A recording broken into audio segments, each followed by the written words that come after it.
আজ সকাল থেকে সামাজিক মাধ্যমে ঘুরে বেড়াচ্ছে একটি ছবি, একটি অন্ত্যেষ্টিক্রিয়ার দৃশ্য। ফুলে ঢাকা কফিন আর মাঝখানে ঝুলছে একটি চেনা মুখ। জান্নাতুল সুমাইয়া হিমির ছবি।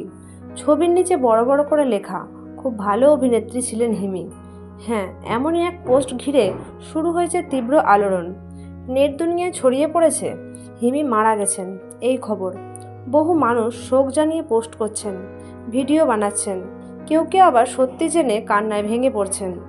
কিন্তু আপনি কি জানেন, এই ছবির সত্যতা এখনও নিশ্চিত নয়।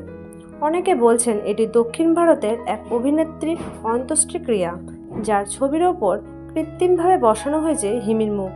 কেউ আবার বলছেন এটা পুরনো এখনো ছবি, যেটা ভুলভাবে এখন হিমিকে জুড়ে ভাইরাল করা হচ্ছে। এমনকি পাশে দাঁড়ানো একজন অভিনেতার মুখ ঘিরেও শুরু হয়েছে নতুন আলোচনা, তিনি কিভাবে সেখানে এলেন। সব মিলিয়ে ছবিটি ঘিরে তৈরি হয়েছে এক ধোঁয়াশা। তবে এখনও হিমির পরিবার পক্ষ থেকে কোনো আনুষ্ঠানিক ঘোষণা আসেনি, আর হিমি নিজেও সোশ্যাল মিডিয়াতেও নেই কোনো হালদারাত পোস্ট।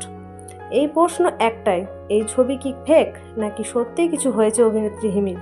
শেষ পর্যন্ত যতক্ষণ না নিশ্চিত খবর আসছে ততক্ষণ গুজবে কান না দেওয়াই ভালো। আপনার মতে এই ছবি আসল নাকি ফেক, কমেন্টে জানাতে ভুলবেন না। ধন্যবাদ।